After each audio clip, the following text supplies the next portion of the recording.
Hello and welcome to this week's Tharstern Tech Chat. I'm pleased to be joined today by our solution specialist, Mark Jameson. Hi, Mark. Hi, Ross. How are you doing? Yeah, great. Thank you. Thank you very much for joining us today. So I've got another question for you, Mark. One that actually came up in discussions with a customer today who is currently going through the process of subscribing to the ISO 9001 for quality assurance. And as we all know, one a key area of that is on non-conformance recording, capturing that and being able to record it and report on it, etc. And so the question that was asked to me was, how does Tharstern, is there anything in Tharstern that can help us with that, with the non-conformance? Which I was pleased to say yes, there is. But I thought, let's put this question to you and see if we can have a look what we can do. Yeah, cool. Fantastic. Thank you, Ross. I'll switch over to my screen just to show you how we would deal with that generally. So I've got Tharstern open already with a prepared job. We're mainly talking about here non-conformance is about jobs, and so that's the instance that I'm going to show.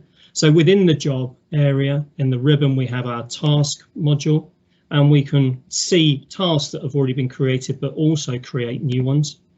Importantly in here, we've got the ability to assign either an individual user or a group of people to this task.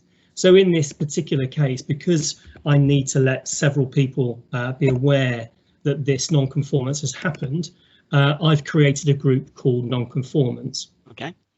I can set a due date. And I can populate information in the task details area here. I cheated a little bit, Ross.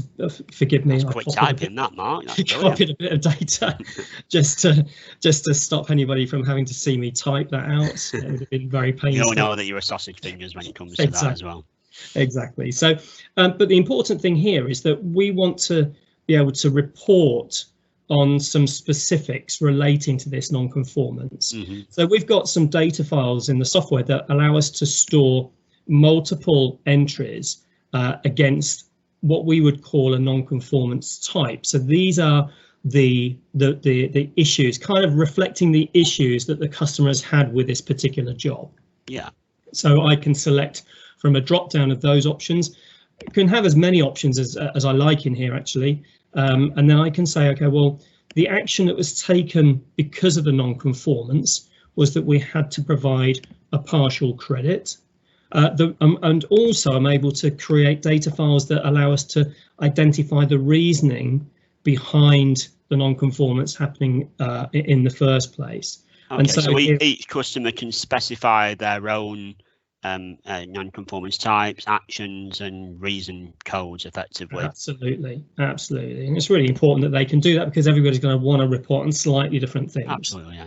So in this situation, because there is a partial credit on this job, if I know what the value of that credit is, I can associate that as a cost to this non-conformance as well, and that just all adds to the reporting element of the non-conformance task. So I'm going to say here, well, because of this issue, we've had to offer something to the customer just to compensate for the issues that they've experienced.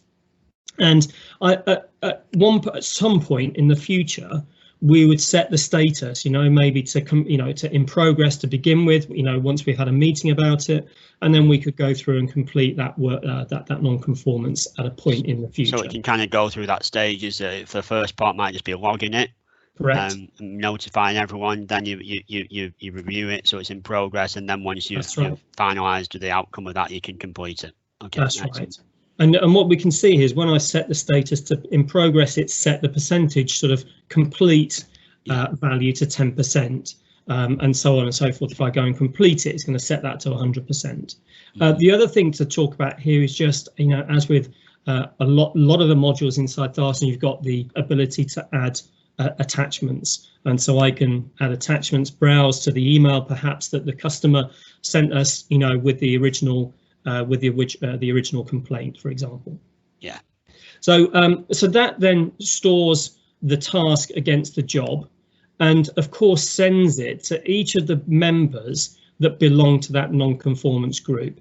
So from an awareness point of view, everybody that should be involved in understanding and realizing that this non-conformance exists will be notified.